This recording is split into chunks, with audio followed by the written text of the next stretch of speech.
you believe. Ako po dito si Micaela or si Lisa. Anak po ako ni Miss Mickey Ferriols, tapos mahihiwalay po ako sa kanya dahil kukunin ako sa kanya ni Nympha, played by Miss Angelica de la Cruz. Tapos, eventually mapupunta po kay Miss Maureen Larrazabal, tapos doon kami magiging friends ni Crystal Reyes. Tapos, magkakaroon ng something, mapapalayas ako doon, tapos magiging katulong ako kila Christopher. Tapos doon kami magkakakilala. Tapos, iyon na, doon po magsa-start. Magkakagustuhan po kami. Micaela, sobrang bait. At si Lisa, sobrang bait. At sobrang inaapi. Sa Strawberry Lane po kasi, di ba, mabait din ako doon. Pero, hindi naman yung inaapi or pinagkakaitan ng lahat ng bagay. Ito si Lisa, medyo pinagkaitan talaga siya. Pero masayahin siya kahit ganun, kahit marami siyang struggles na hinaharap sa buhay. Ako dito si Jay. Galing akong ibang bansa, galing akong States. Ano ko dito, parang woman hater daw ako eh. Dahil sa past, sobrang sineryoso ko yung babae, si Crystal. Tapos niloko niya ako. Yung pala fling lang sa kanya, wala lang pala lahat. Pero ako binigay ko yung lahat ko. Tapos yung nagkaroon kami ng hiwalayan na, ganyan-ganyan, nagkaroon na ng confrontation. Doon na ako nagalit sa lahat ng babae. Kumbaga, ayoko ng commitment. Ganoon siya dito. Introvert, antisocial, tapos athlete siya. Into swimming. Ngayon ako magmamayaman. Lagi akong mahirap eh. Lagi may butas yung damit ko, lagi ako napapaaway. Yan, lagi gano'n. Ngayon, legit na kailangan nag-i-English lagi. Ako po si Chloe. Isa siyang maldita, sobrang kontrabida, na siya yung dahilan kung bakit yung role ni Christopher ayaw niya sa mga babae kasi sinira ko na yung puso niya. Ayun po, sobrang maldita, di ba po? Yun yung role ko. Tapos kay Joyce, gagawin niyang alipin si Joyce, gagawin niyang yaya. Kasi po dahil ampon nga lang siya ng nanay ko. So parang tingin ko sa kanya, yaya ko siya. Hindi ko siya tinitingnan na kaibigan. So kapag nasa kanya yung atensyon, naiinis ako, gumagawa ko ng paraan para sa akin mapunta yung atensyon. Ako po dito si Rachel Cruz. Eventually, I will be Rachel Cruz Espanto. Isa po siyang tahimik na tao. Simple, napakasimpleng tao. And then, mai-inlove siya. Minsan kasi kahit na binubola, inuuto, ganyan. Especially, napaka-trusting nung character. Wala siyang nalalaman masyado sa mundo. When masyado siyang trusting, dadating sa buhay niya na may mga manluloko sa kanya. At first, syempre, ikakagulat niya to, hindi niya alam ang gagawin until malalearn niya kung paano mag-cope at meron siyang magagawa within the story na medyo ikakagulat natin. Pero bilang ina, like her, naiintindihan ko kung bakit niya magagawa. In Healing Hearts, I play the role of Nympha. Siya po yung original girlfriend dito ni Mike, na siya ang tunay na girlfriend ni Mike, na hindi tunay na ina sa kwento. Siyempre, na-excite ako kasi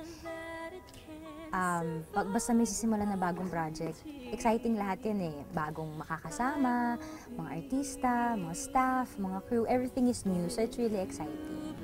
I expect po nilang maiinis po sila sa akin. Opo. Yun po yun. Okay, ako si Kleng, yun yung character ko. The best friend of Nympha, who's the main kontrabida.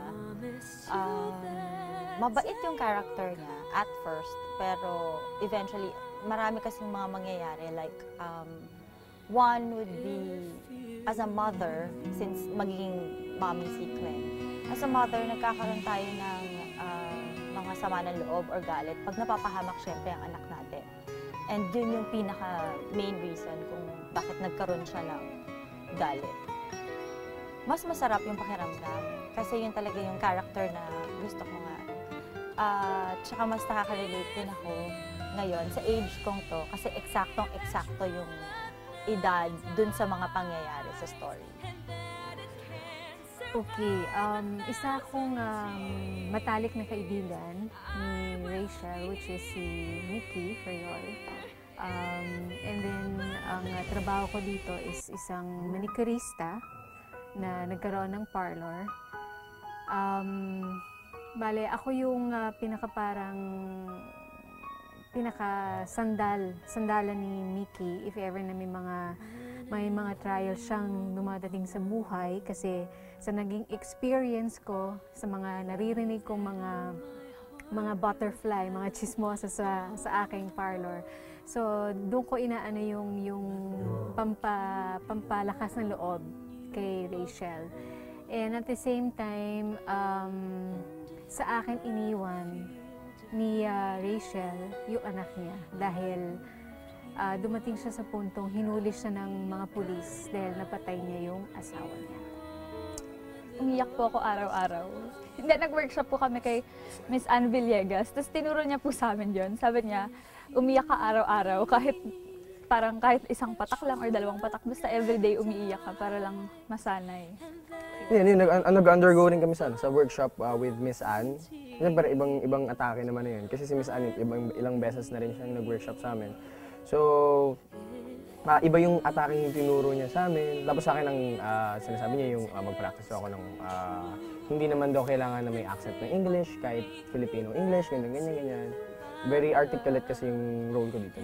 Ganun yung pagsalita niya ng English.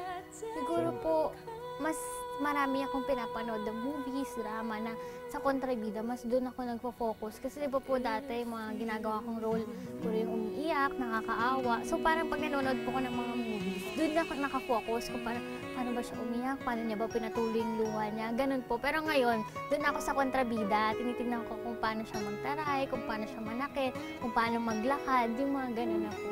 Aside from reading the script, kasi kailangan, at saka yung character sketch, which was sent to me, talagang nilagay ko yung sarili ko dun sa mga kaganapan sa buhay niya para lang maintindihan ko kung paano ako kukonekta sa character.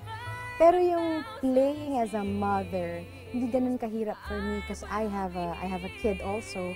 And yun nga, yung last show namin, Kambal Serena, I also played a mother to Luis de los Reyes. Pinaghandaan unang-una po, syempre, kailangan script. Basa ng script. Tapos nagtanong din po ako kay Direct Dick kung paano yung gusto niyang ataking gawin ko dun sa character ko. Tapos nung in-explain niya sa akin, yun, medyo okay na after that. Ngayon, mas nag-internalize na ako, nag-workshop din ako, I look at myself sa camera, kung ano yung mga anggulong hindi maganda. Kasi ang problema ko usually when I cry, nakalukot-lukot na yung mukha ko eh.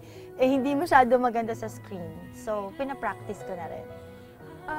Kasi yung role ko naman dito kasi is yung typical, yung typical normal na isang manicurista. At the same time, typical na isang matalik na kaibigan. So, as in, parang,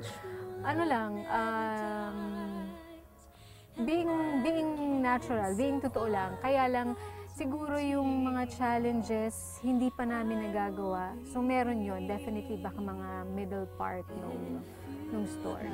Parehas kaming masayahin na kahit anong problema sa paligid, masayahin pa rin kami, positive. Siyempre po masaya kasi lahat naman siguro ng artista na pumapasok sa showbiz, syempre dream rin nila maging mabait sa isang palabas, hindi yung palaging kontrabida. Kaya po masaya, tsaka excited ako at the same time. Masaya po, masaya. Kasi, ang tagal na namin hindi nagka-partner. At saka si Christopher kasi kapag katrabaho ko, kapag merong mga eksenang mabibigat, sobrang makakatulong talaga siya. Okay naman yung dalawa. Ang cute nila, magkasama. Si Joyce naman kasi kahit ano po pwede. Comedy, drama, so hindi ako nagkakaproblema. Si Christopher, first time ko siya makakatrabaho. Pero sa mga naririnig ko, tsaka sa mga napanood ko sa kanya, may potential yung bata. The way I see it, ang ganda-ganda ng chemistry nila, whether off-cam or on-cam. And I think malayo mararating itong na to kasi meron silang connection eh. There's a connection and you can feel it. So, alam mo, nakikita ko, napaka-humble. They're very, they seem very down-to-earth people, which is actually a good trait kung nagtatrabaho tayo dito sa industriya natin. Kasi, yan nga yung good manners, yung humility, will take you far career-wise pag naano mo yan. And that's what I see in them. Para silang they look eager sa pagtatrabaho. Mukhang seryoso sila sa craft nila. And pair it with their humility pa. So I think it's a perfect ingredient for a very successful team-up. Well, actually, hindi ko pa sila talaga totally nakikita as together kasi kung meron man siguro silang nailabas na mga teleserye before, wala pa ako dito. Pero sa marami kong naririnig, well, okay naman silang dalawa. And I think may chemistry sila kasi bagay naman sila. So, hindi naman siguro sila kukunin again kung wala silang mga chemistry, in which is kailangan yun eh. Dapat meron silang magandang samahan, magandang chemistry para pumatok yung isang storya. Another thing that's exciting kasi it's my first time to be working with the both of them. Kaya nakaka-exciting yun. Siyempre gusto kong makita yung chemistry nila, gusto kong kiligin sa kanila, hindi. Crystal Reyes, I really like her. Although hindi pa kami nagkaka-eksena together, I like her kasi sa mga napanood ko before, talagang nangungusap kahit wala pa siyang sinasabi. Parang alam mo na yung emotion na gusto niyang iparating sa viewers. And I like that kasi hindi siya madaling gawin. It's not an easy thing for artists, for all artists to do. And she has that gift. Si Crystal, oo, mukha pa lang nagsasalita na itong batang to eh. Nakasama ko na rin siya sa Ana Karenina. Si Crystal naman magaling umarte. Pero magaling silang lahat. Pero since mas nakasama ko at nakita kong umiyak si Crystal, mas masasabi ko na yung bata is ready for this role. Medyo kontrabida yung role niya this time, pero I'm sure she'll pull it off. Yan, sa lahat ng Chris Joy fans, ito na yung pinakanaantay nating lahat. Magkasama na ulit kami ni Joyce. Thank you for always being there. Kahit napakatagal na panahon na hindi nyo kami nakita nagsama, nandyan pa rin kayo, hindi kayo nagsasawang sumuporta. Maraming salamat. So, ipapangako lang namin siguro namin dito ni Joyce is ibibigay namin yung best namin at yun nga, hindi namin papatayin yung kilig sa puso nyo. Hi, ako po si Joyce Ching. Abangan niyo po ako bilang si Micaela o Liza sa Healing Hearts. Kasama ko po dyan sina Christopher Martin at Crystal Reyes. Ako po si Crystal Reyes bilang Chloe dito sa Healing Hearts sa GMA Afternoon Prime.